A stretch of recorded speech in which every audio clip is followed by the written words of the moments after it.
નમસ્કાર વિદ્યાર્થી મિત્રો, આજના વિડીયોની અંદર આપણે ધોરણ 8 વિષય ગણિતનું તારીખ 15/4/2026ના રોજ લેવાયેલ બનાસકાંઠા જિલ્લાના ઓરિજિનલ પેપરનું સોલ્યુશન કરવાના છીએ. તો ખાસ મિત્રો વિડીયોને અંત સુધી જોજો. તમારે કેટલા માર્ક્સ આવશે કોમેન્ટ કરજો, તમારા બીજા મિત્રોને શેર કરજો. આવા ઉપયોગી વિડીયો માટે આપણી ચેનલને સબસ્ક્રાઈબ કરી નાખજો. ઓકે મિત્રો, તો જો પહેલો પ્રશ્ન આપેલો છે કે યોગ્ય વિકલ્પ પસંદ કરીને આપણે ખાલી જગ્યા પૂરવાની હતી, જેમાં પહેલો દાખલો છે કે ₹2400ના ડ્રેસ ઉપર ₹288 વળતર મળે છે. તો આ ડ્રેસ ઉપર ખાલી જગ્યા ટકા વળતર મળ્યું કહેવાય. તો ટકા શોધવા હોય તો 288ને 2400 વડે ભાગી અને 100 વડે ગુણો તો જવાબ આવશે મિત્રો 12%, એટલે ઓપ્શન ડી. બીજું છે ₹8000નું 2 વર્ષનું 5% લેખે ચક્રવૃદ્ધિ વ્યાજ અને સાદા વ્યાજ. ચક્રવૃદ્ધિ વ્યાજ એ સાદા વ્યાજ કરતાં કેવું હોય એમ? તો હંમેશા યાદ રાખવાનું ચક્રવૃદ્ધિ વ્યાજ એ સાદા વ્યાજ કરતાં વધારે હોય, એટલે ઓપ્શન એ આવશે. ત્રીજું, જીએસટી માટે નીચેનામાંથી કયું સાચું છે? તો એમાં જવાબ આવશે સી, 1 અને 2. 1 એટલે કે આ કર ભારત સરકાર દ્વારા લેવાયેલ છે, અને 2 કે આ કર વસ્તુની કિંમત, સેવા અને અથવા બંને પર વસૂલ કરવામાં આવે છે. ઓકે, એટલે ઓપ્શન સી સાચો જવાબ આવે. પછી દાખલા છે. પહેલો દાખલો છે ₹1200ની છાપેલી કિંમતના ટી-શર્ટ પર 15% વળતર મળે છે, તો કેટલી રકમ આપી છે? તો વળતર 1200ના 15% એટલે કેટલા થાય? ₹180. અને ચૂકવવાની રકમ કેટલી છે? તો 1200માંથી ₹180 આપણે બાદ કરવાના, એટલે જવાબ આવે ₹1020. જો મિત્રો, હું એક દાખલો ગણતરી પ્રમાણે સમજાવી અને તમને સોલ્વ કરાવીશ, જેથી વિડીયો લાંબો થાય, તો પ્લીઝ વિડીયોને અંત સુધી જોજો. બીજો છે, ટીવીની કિંમત આપેલી હતી જીએસટી સાથે, તો 13000 છે, અને કનુએ આ ટીવી ખરીદવું હોય તો દુકાનદારે કેટલી રકમ ચૂકવવી પડશે? તો જો જીએસટી 13000 અંગાત હતી, એટલે 13000ના પેલા 12% એટલે ₹1560 શું આવ્યો? જીએસટી. કુલ રકમ કેટલી હતી? 13000. તો અંદર 1560 એડ કરવાના, ઉમેરવાના, એટલે ₹14560 ચૂકવવા પડે. ત્રીજું, સુરેશભાઈ 40000 ચક્રવૃદ્ધિ વ્યાજે 2 વર્ષ માટે 15%ના દર લાવે. આ સાદા વ્યાજે લાવ્યા હોત તો કેટલો ફાયદો થતો? તો જુઓ, તમે એનું ચક્રવૃદ્ધિ વ્યાજનું સૂત્ર આપશો તો ચક્રવૃદ્ધિ વ્યાજ થશે મિત્રો આનું 12900, અને સાદું વ્યાજ તમે શોધશો સૂત્ર પ્રમાણે તો એ આવશે 12000. તો ₹900નો ફાયદો થતો. ચોથું છે, ફ્રોકની કિંમત 220 છે, વેચાણ ઉપર 20% વળતર નક્કી કરેલ છે.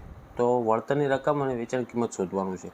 તો વળતર પહેલાં તો 220ના 20% એટલે ₹44, અને વેચાણ કિંમત કેટલી? વળતર એટલે એટલી છૂટ આપવાની, તો 220માંથી 44 બાદ કરો એટલે ₹176. પછી આમાં તમારે ફક્ત વિસ્તરણ કરવાનું હતું. ડાયરેક્ટ જવાબ કહું છું નિત્યસમ પ્રમાણે કે 8x² પ્લસ 14x અને -15 આવશે પહેલામાં. પછી બીજામાં આવશે 7x² વત્તા 48xy ઓછા 7y² આવશે. પછી ત્રીજામાં આવશે AB ઓછા 5a વત્તા 7b ઓછા 35 આવશે. ચોથામાં આવશે 3x² વત્તા 2xy ઓછા 5y². અને પાંચમામાં આવશે 2p³ વત્તા p² ઓછા 2p² ઓછા q². ઓકે, હવે બીજામાં સાદુરૂપ આપવાનું છે.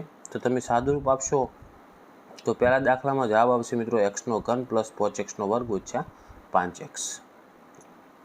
પછી ત્રીજો દાખલો આપણે એમાં દાખલા ગણવાનું છે.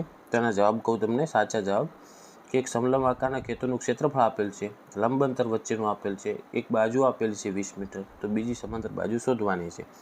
તો સૂત્ર મેકશો અને સાદુરૂપ આપશો તો તમારો જવાબ આવશે મિત્રો 44 મીટર. બીજું છે, એક સમબાજુ ચતુષ્કોણના વિકર્ણોની લંબાઈ 7.5 અને 12 સેમી છે, તેનું ક્ષેત્રફળ. તો સૂત્ર કયું આવે? 1/2 ગુણ્યા 2 વિકર્ણોનો ગુણાકાર. તો 12 × 7.5 ભાગ્યા 2 કરો એટલે જવાબ આવશે 45 સેમીનો વર્ગ. ચોથું છે, એમાં જોડકા જોડવાનું છે સૂત્રના કે નળાકારનું ઘનફળ. તો સૂત્ર થાય મિત્રો πr²h, એટલે ઓપ્શન E આવે. બીજું છે, બંધ નળાકારનું કુલ પૃષ્ઠફળ. તો એનો જવાબ આવશે ઓપ્શન B, 2πr (r વત્તા h). ત્રીજું છે, લંબઘન ઓરડાની 4 દિવાલનું ક્ષેત્રફળ. તો આનું સૂત્ર આવશે મિત્રો 2h (l વત્તા b). ઓકે, એટલે ઓપ્શન D. અને ચોથું છે, લંબઘનનું ઘનફળ. તો એનું સૂત્ર આવશે મિત્રો LBH, એટલે ઓપ્શન C. પછી દાખલા ફરી આવ્યા છે. તો પહેલો દાખલો છે એનો જવાબ આવશે મિત્રો, એમાં નળાકારનું ઘનફળ શોધવાનું હતું. સૂત્ર મૂકીને સાદુરૂપ આપશો તો 17600 સેમીનો ઘન આવશે. બીજામાં રસ્તાનું ક્ષેત્રફળ શોધવાનું હતું. તો વક્ર સપાટીનું ક્ષેત્રફળ મૂકવાનું 2πrh, અને સાદુરૂપ આપશો તો 1980 મીટરનો વર્ગ આવશે. ઓકે, પછી વિકલ્પ આપેલ છે પાંચમાં. કે 5 ની -4 વ્યસ્ત શું થાય? તો 1/5/4 એટલે ઓપ્શન સી આવશે. ઓકે, વ્યસ્ત શોધવાનો છે.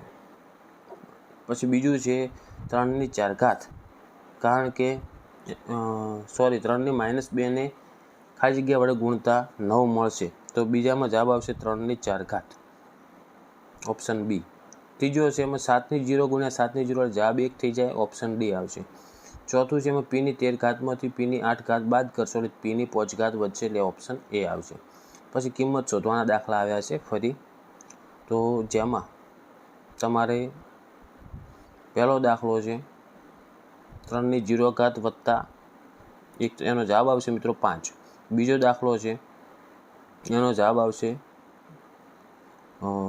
8/11 ઘાત. ઓકે, અને ત્રીજો દાખલો છે એમાં જવાબ આવશે 1/9, અને ચોથો દાખલો છે એમાં જવાબ આવશે 400. આ ડાયરેક્ટ જવાબ કીધા છે તમારે. પછી આપણે ખાલી જગ્યા પૂરવાનું છે છઠ્ઠામાં. જો ઝડપ અચળ હોય તો કાપેલું અંતર અને લાગતો સમય કેવો હોય? તો સમપ્રમાણમાં હોય. 6 પુસ્તકોની કિંમત 36 હોય તો 10 પુસ્તકોની કિંમત કેટલી થાય? તો જવાબ આવશે મિત્રો 60. ત્રીજું, 15 કડિયાને એક દિવાલ ચણતા 4 કલાક લાગે તો આ દિવાલ 12 કડિયાની કલાક કેટલા કલાકમાં પૂરી થાય? તેમાં જવાબ આવશે 5 કલાક. અને ચોથું, જો એક્સ અને વાય ખાલી જગ્યા પ્રમાણમાં હોય તો આ સૂત્ર લખી શકાય, તો એમાં આવે સમપ્રમાણ. પછી ફરી દાખલો બમાં, જેમાં પહેલું છે એમાં ખટારાનું અંતર શોધવાનું હતું, તો જવાબ આવશે મિત્રો લાસ્ટમાં કહી દઉં તમને કે 100 મિનિટ આવે, અને કલાકમાં લખો તો 1 કલાકને 40 મિનિટ. બીજું છે એમાં ટાંકી અને પાઇપ આપેલું હતું, તો એમાં 12 પાઇપ જોઈશે.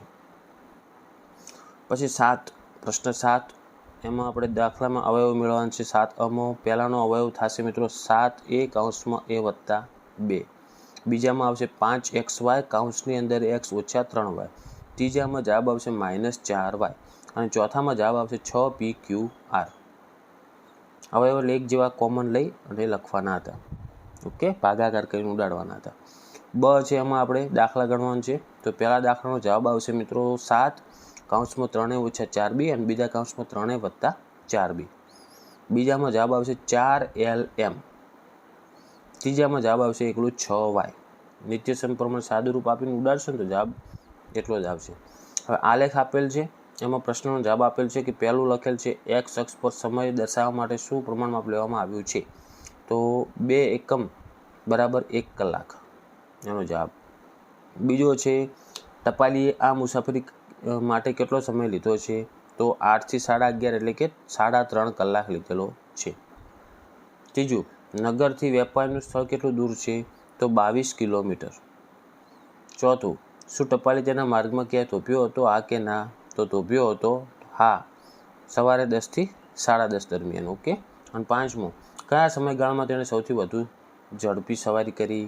તો એમાં જવાબ આવશે મિત્રો 8 થી 9 સમય દરમિયાન. ઓકે, પછી તમારે આલેખ દોરવાનો હતો, રૈખિક આલેખ. તો આ થઈ ગયું મિત્રો ધોરણ 8 વિશે ગણિતનું એકદમ ઓરિજિનલ પેપર સોલ્યુશન. તો આશા રાખું છું મિત્રો કે વિડીયો તમને ઉપયોગી બન્યો હશે. તો વિડીયોને લાઇક કરો, બીજા મિત્રોને શેર કરો, અને આવા ઉપયોગી વિડીયો માટે આપણી ચેનલને સબસ્ક્રાઈબ કરજો. હવે મળશું મિત્રો આપણે નેક્સ્ટ વિડીયોમાં. Thank you so much for watching my videos. Thank you so much.